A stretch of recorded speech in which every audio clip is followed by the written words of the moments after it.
Hi, this is Dr. Cheryl Meier, and we're going to keep reading The Princess and the Goblin. Maybe we can finish it up in like 2 more videos, this one and another one. I don't know. It looks like it, but I'm outside by the fire, but it's at night, so I don't know. I can't be loud, but I have the mic on. I'm going to set the phone down so you guys can watch the fire. All right, much love. Just enjoy.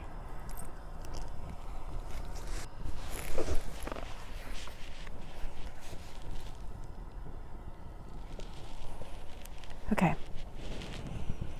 This is chapter 22 called The Old Lady and Curdy.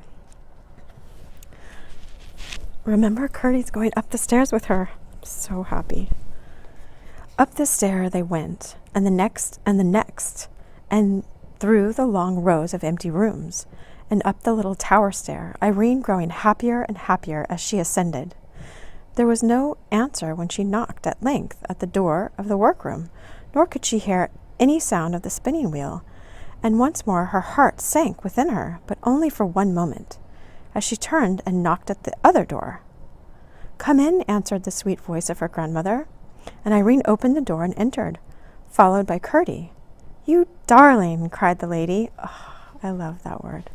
Darling. I just posted it somewhere. Anyway, sorry. "You darling," cried the lady, who was seated by a fire of red roses mingled with white. Oh, I almost brought my white roses out here. I just forgot to bring them. They were sitting on the counter, and I was looking at them. Wow. I think I'm going to go get them.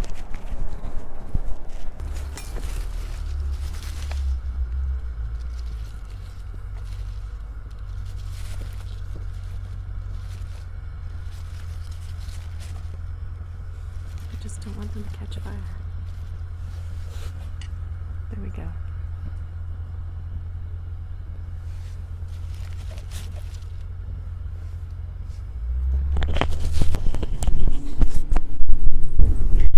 Okay, here they are. No wonder. I was called to go to the fire today. I have no idea. That's just what was in my brain. My intuition just said go to the fire pit. All right. Everything's new. Everything's miraculous. This is so amazing. Okay, here we go. "Come in," answered the sweet voice of her grandmother, and Irene opened the door and entered, followed by Curdy. "You darling," cried the lady, who was seated by a fire of red roses mingled with white. "I've been waiting for you, and indeed getting a little anxious about you, and beginning to think whether I had not better go and fetch you myself."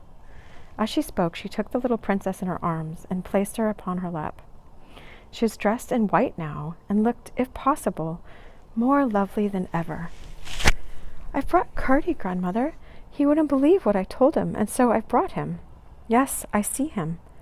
He is a good boy, Curdy, and a brave boy.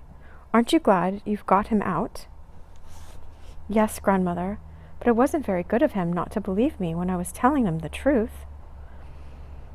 "People must believe what they can, and those who believe more must not be hard upon those who believe less. I doubt if you would have believed it all yourself if you hadn't seen some of it."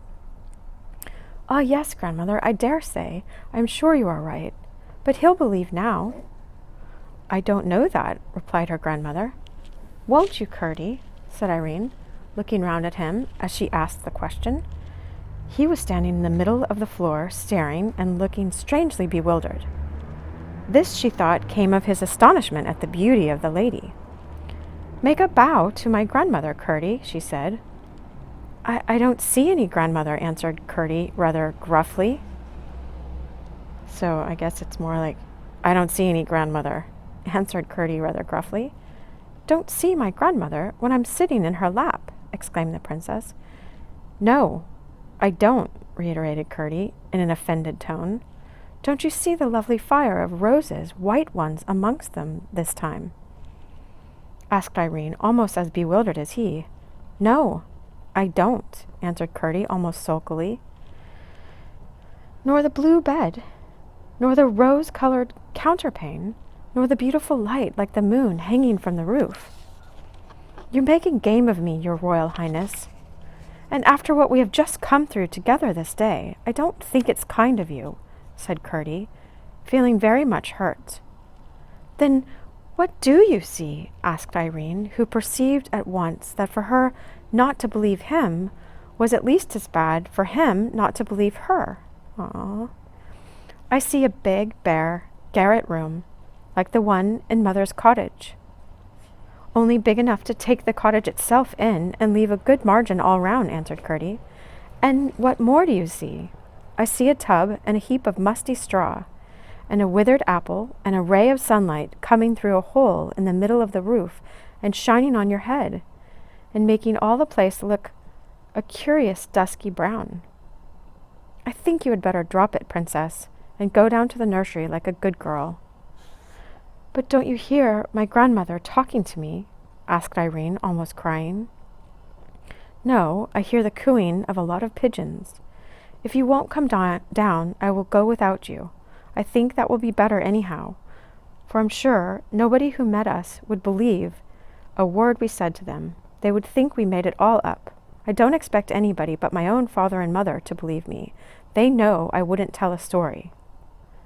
And yet you won't believe me, Curdie, expostulated the princess, now fairly crying with vexation and sorrow at the gulf between her and Curdie. Oh my gosh, I could so cry. No, I can't. I can't help it, said Curdie, turning to leave the room. What shall I do, grandmother? Sobbed the princess, turning her face round upon the lady's bosom and shaking with suppressed sobs. You must give him time, said her grandmother, and you must be content not to be believed for a while. It is very hard to bear, but I have had to bear it. I have had to bear it, and shall have to bear it many a time yet. Okay, I'll say what she said again. It is very hard to bear, but I have had to bear it, and shall have to bear it many a time yet. I will take care of what Curdie thinks of you in the end. You must let him go now. You're not coming, are you? Asked Curdie. No, Curdie, my grandmother says I must let you go. Turn to the right when you get to the bottom of all the stairs, and that will take you to the hall where the great door is. Oh, I don't doubt I can find my way. Without you, princess, or your old granny's thread either, said Curdie quite rudely. Oh, Curdie, Curdie! I wish I had gone home at once. I'm very much obliged to you, Irene, for getting me out of that hole, but I wish you hadn't made a fool of me afterwards. He said this as he opened the door, which he left open, and without another word went down the stair. Irene listened with dismay to his departing footsteps. Then turning again to the lady, What does it all mean, grandmother? She sobbed and burst into fresh tears. It means, my love, that I did not mean to show myself. Curdie is not yet able to believe some things. Seeing is not believing, it is only seeing. You remember I told you that if Ludi were to see me, she would rub her eyes, forget the half she saw, and call the other half nonsense. Yes, but I should have thought Curdie. You are right. Curdie is much further on than Ludi, and you will see what will come of it. But in the meantime, you must be content. I say, to be misunderstood for a while. Okay. But in the meantime, you must be content, I say, to be misunderstood for a while. We are all very anxious to be understood, and it is very hard not to be. But there is one thing much more necessary. What is that, grandmother? To understand other people. Yes, grandmother, I must be fair. But if I'm not fair to other people, I'm not worth being understood myself. I see. So as Curdie can't help it, I will not be vexed with him, but just wait. I will not be vexed with him, but just wait. There's my own dear child, said her grandmother, and pressed her close to her bosom. Why weren't you in your workroom when we came up, grandmother? Asked Irene after a few moments' silence. If I had been there, Curdie would have seen me well enough. But why should I be there rather than in this beautiful room? I thought you would be spinning. I've nobody to spin for just at present. I never spin without knowing for whom I am spinning. That reminds me, there's one thing that puzzles me, said the princess. How are you to get the thread out of the mountain again? Surely you won't have to make another for me. That would be such a trouble. The lady set her down and rose and went to the fire, putting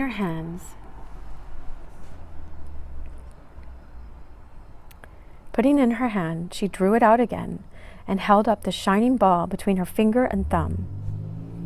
I've got it now, you see, she said, coming back to the princess, all ready for you when you want it. Going to her cabinet, she laid it in the same drawer as before. And here is your ring, she added, taking it from the little finger of her left hand and putting it on the forefinger of Irene's right hand.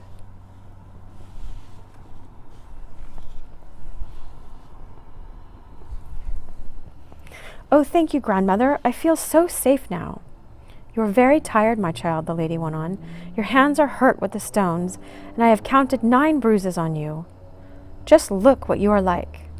And she held up to her a little mirror, which she had brought from the cabinet. The princess burst into a merry laugh at the sight. She was so draggled with the stream and dirty with creeping through narrow places that if she had seen the reflection without knowing it was a reflection, she would have taken herself for some gypsy child whose face was washed and hair combed about once a month. The lady laughed too, and lifting her again upon her knee, took off her cloak and nightgown. There's our puppy.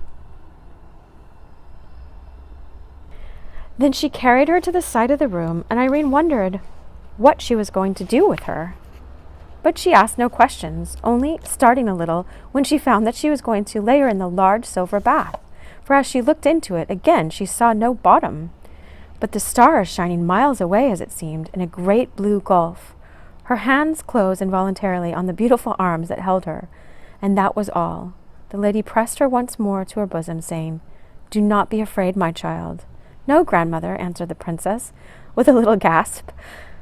In the next instant, she sank into the clear, cool water. When she opened her eyes, she saw nothing but a strange, lovely blue, over and beneath and all about her. The lady and the beautiful room had vanished from her sight, and she seemed utterly alone. But instead of being afraid, she felt more than happy, perfectly blissful. And from somewhere came the voice of the lady, singing a strange, sweet song, of which she could distinguish every word. But of the sense she only had a feeling, no understanding. Nor could she remember a single line after it was gone. It vanished, like the poetry in a dream, as fast as it came. In after years, however, she would sometimes fancy that snatches of melody suddenly rising in her brain must be little phrases and fragments of the air of that song, and the very fancy would make her happier and abler to do her duty. How long she lay in the water she did not know.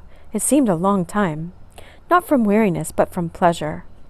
But at last she felt the beautiful hands lay hold of her, and through the gurgling water she was lifted out into the lovely room.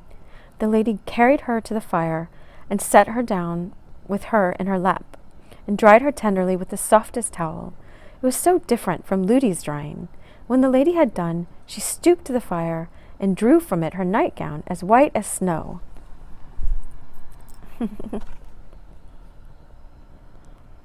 How delicious, exclaimed the princess. It smells of all the roses in the world, I think. When she stood up on the floor, she felt as if she had been made over again. Every bruise and all weariness were gone, and her hands were soft and whole as ever. Now I am going to put you to bed for a good sleep, said her grandmother. But what will Ludi be thinking? And what am I to say to her when she asks me where I've been? Don't trouble yourself about it. You will find it all come right, said her grandmother, and laid her into the blue bed under the rosy counterpane. There's just one thing more, said Irene.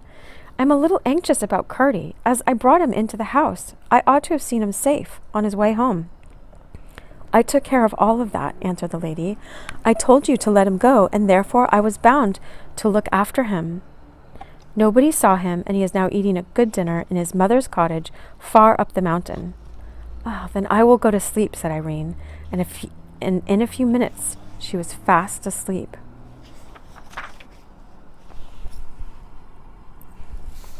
Chapter 23. Curdie and his mother. Curdie went up the mountain, neither whistling nor singing, for he was vexed with Irene for taking him in, as he called it, and he was vexed with himself for having spoken to her so angrily. His mother gave a cry of joy when she saw him, and at once set about getting him something to eat, asking him questions all the time, which he did not answer so cheerfully as usual. When his meal was ready, she left him to eat it, and hurried to the mine to let his father know he was safe. When she came back, she found him fast asleep upon her bed. Nor did he wake until his father came home in the evening. Now, Curdie, his mother said, as they sat at supper, tell us the whole story from beginning to end, just as it all happened. Curdie obeyed and told everything to the point where they came out of the lawn into the garden of the king's house. And what happened after that? Asked his mother. You haven't told us all. You ought to be very happy at having got away from those demons, and instead of that, I never saw you so gloomy. There must be something more. Besides, you do not speak of that lovely child as I should like to hear you. She saved your life at the risk of her own, and yet somehow you don't seem to think much of it. She talked such nonsense, answered Curdie, and told me a pack of things that weren't a bit true, and I can't get over it. What were they? Asked her father. Your mother may be able to throw some light upon them. Leah, come here. Then Curdie made a clean breast of it and told them everything. They all sat silent for some time, pondering this strange tale. At last, Curdie's mother spoke. You confess, my boy, she said, there is something about the whole affair that you do not understand. Yes, of course, mother, he answered. I cannot understand how a child, knowing nothing about the mountain, or even that I was shut up in it, could come all the way that alone, straight to where I was, and then, after getting me out of the hole, lead me out of the mountain, too, where I should not have known a step of the way, if it had been as light as in the open air. Then you have no right to say that what she told you was not true. She did take you out, and she must have had something to guide her. Why not a thread as well as a rope or anything else? There is something you cannot explain, and her explanation may be the right one. It's no explanation at all, mother, and I can't believe it. That may be only because you do not understand it. If you did, you would probably find it was an explanation and believe it thoroughly. I don't blame you for not being able to believe it, but I do blame you for fancying such a child would try to deceive you. Why should she? Depend upon it, she told you all she knew. Until you had found a better way of accounting for it all, you might at least have been more sparing of your judgment. That is what something inside me has been saying all the time, said Curdie, hanging down his head. But what do you make of the grandmother? That is what I can't get over. To take me up to an old garret and try to persuade me against the sight of my own eyes that it was a beautiful room with blue walls and silver stars and no end of things in it, when there was nothing there but an old tub and a withered apple and a heap of straw and a sunbeam. It was too bad. She might have had some old woman there at least to pass for her precious grandmother. Didn't she speak as if she saw those other things herself, Curdie? Yes. That's what bothers me. You would have thought she really meant and believed what she saw, every one of the things she talked about, and not one of them there. It was too bad, I say. Perhaps some people can see things other people can't see, Curdie, said his mother very gravely. I think I will tell you something I saw myself once, only perhaps you won't believe me either. Oh, mother, mother, cried Curdie, bursting into tears. I don't deserve that, surely. But what I am going to tell you is very strange, persisted his mother. And if, having heard it, you were to say I must have been dreaming, I don't know that I should have any right to be vexed with you, though I know, at least, that I was not asleep. Do tell me, mother. Perhaps it will help me to think better of the princess. That's why I am tempted to tell you, replied her mother. But first I may as well mention that according to old whispers, there is something more than common about the king's family, and the queen was of the same blood, for they were cousins of some degree. There were strange stories told concerning them, all good stories, but strange, very strange. What they were I cannot tell, for I only remember the faces of my grandmother and my mother as they talked together about them. There was wonder and awe, not fear, in their eyes, and they whispered and never spoke aloud. But what I saw myself was this. Your father was going to work in the mine one night, and I had been down with his supper, and it was soon after we were married, and not very long before you were born. He came with me to the mouth of the mine, and left me to go home alone, for I knew the way almost as well as the floor in our own cottage. It was pretty dark, and in some parts of the road, where the rocks overhung, nearly quite dark. But I got along perfectly well, never thinking of being afraid, until I reached a spot you know well enough, Curdy, where the path has to make a sharp turn out of the way of a great rock on the left-hand side. When I got there, I was suddenly surrounded by 6 of the cobs, the first I had ever seen, although I had heard tell of them often enough. One of them blocked up the path, and they all began tormenting and teasing me in a way it makes me shudder to think of even now. If I had only been with you, cried father and son in a breath. The mother gave a funny little smile and went on. They had some of their horrible creatures with them too, I must confess, and I must confess I was dreadfully frightened. They had torn my clothes very much, and I was afraid they were going to tear myself to pieces, when suddenly a great, white, soft light shone upon me. I looked up. A broad ray, like a shining road, came down from a large globe of silvery light, not very high up, indeed not quite so high as the horizon, so it could not have been a new star or another moon or anything of that sort. The cobs dropped persecuting me and looked dazed, and I thought they were going to run away, but presently they began again. The same moment, however, down the path from the globe of light came a bird, shining like silver in the sun. It gave a few rapid flaps first, and then, with its wings straight out, shot sliding down the slope of the light. It looked to me just like a white pigeon, but whatever it was, when the cobs caught sight of it coming straight down upon them, they took to their heels and scampered away across the mountain, leaving me safe, only much frightened. As soon as it had sent them off, the bird went gliding again up the light, and the moment it reached the globe, the light disappeared, just as if a shutter had been closed over a window, and I saw it no more. But I had no more trouble with the cobs that night or ever after. How strange! Exclaimed Curdy. Yes, it is strange, but I can't help believing it, whether you do or not, said his mother. It's exactly as your mother told it to me the very next morning, said his father. You don't think I'm doubting my own mother, cried Curdy. There are other people in the world quite as well worth believing as your own mother, said his mother. I don't know that she's so much the fitter to be believed that she happens to be your mother, Mr. Curdy. There are mothers far more likely to tell lies than that little girl I saw talking to the primroses a few weeks ago. Aw. If she were to lie, I should begin to doubt my own word. But princesses have told lies as well as other people, said Curdy. Yes, but not princesses like that child. She's a good girl, I am certain. And that's more than being a princess. Depend upon it, you will have to be sorry for behaving so to her, Curdy. You ought at least to have held your tongue. I am sorry now, answered Curdy.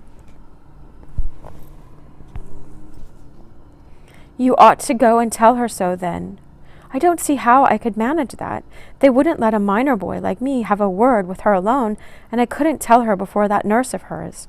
She'd be asking ever so many questions, and I don't know how many the little princess would like me to answer.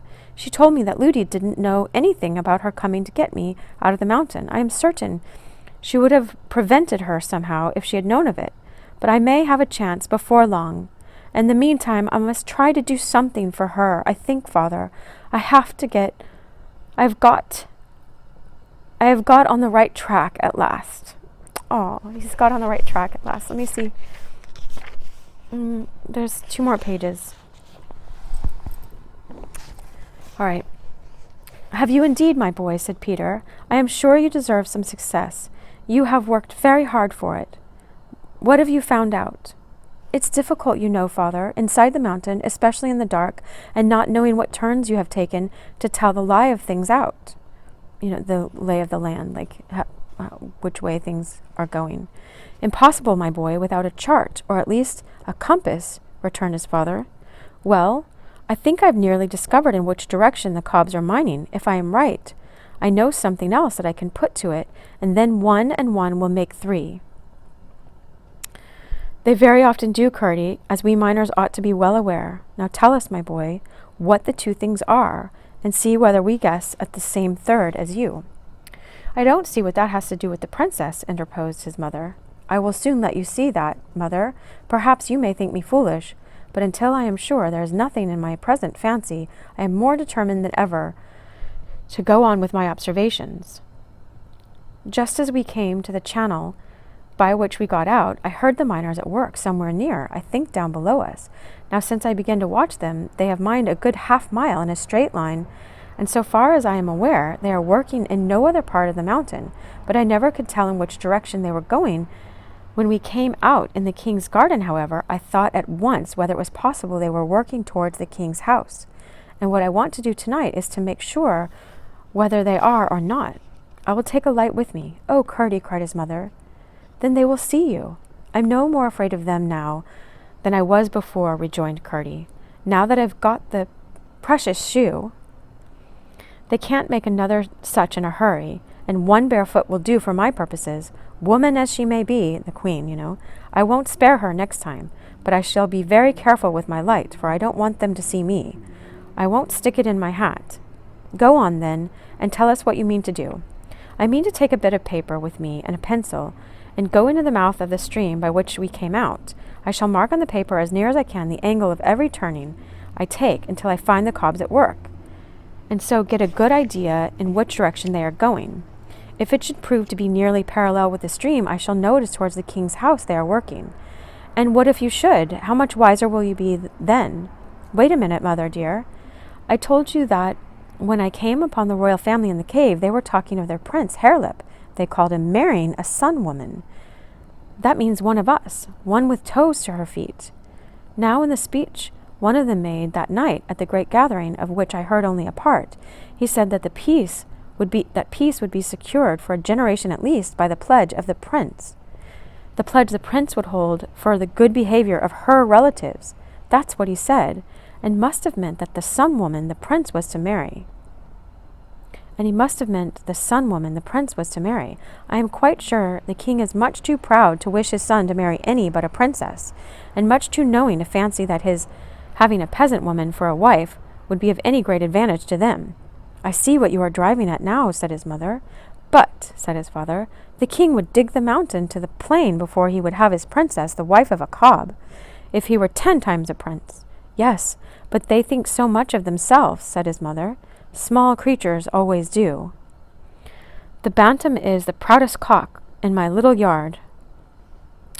And I fancy, said Curdy, if they once got her, they would tell the king they would kill her, except to consent to the marriage. They might say so, said the father, but they wouldn't kill her. They wouldn't keep her alive for the sake of the hold it gave them over the king. Oh, they would keep her alive for the sake of the hold it gave them over the king. Whatever he did to them, they would threaten to do the same to the princess. And they are bad enough to torment her just for their own amusement. I know that, said his mother. Anyhow, I will keep a watch on them and see what they are up to, said Curdy. It's too horrible to think of. I daren't let myself do it, but they shan't have her, at least if I can help it. So, mother dear, my clue is all right. Will you get me a bit of paper and pencil and a lump of peas pudding, and I will set out at once. I saw a place where I can climb over the wall of the garden quite easily. You must mind and keep out of the way of the men on watch, said his mother. That I will. I don't want them to know anything about it. That would spoil it. The cobs would only try some other plan. They are such obstinate creatures. I shall take good care, mother. They won't kill and eat me either, if they should come upon me, so you needn't mind them. His mother got him what he asked for, and Curdy set out. Close beside the door by which the princess left the garden for the mountain stood a great rock, and by climbing it, Curdy got over the wall. He tied his clue to a stone just inside the channel of the stream, and took his pickaxe with him. He had not gone far before he encountered a horrid creature coming towards the mouth. The spot was too narrow for two of almost any size or shape, and besides, Curdie had no wish to let the creature pass. Not being able to use his pickaxe, however, he had a severe struggle with him, and it was only after receiving many bites, some of them bad, that he succeeded in killing him with his pocket knife. Having dragged him out, he made haste to get in again before another should stop up the way. I need not follow him farther in this night's adventures. He returned to his breakfast, satisfied that the goblins were mining in the direction of the palace, on so low a level that their intention must, he thought, be to burrow under the walls of the king's house and rise up inside it in order, he fully believed, to lay hands on the little princess and carry her off for a wife to their horrid harelip. All right. That's the end of this section. It went a little long. Much love.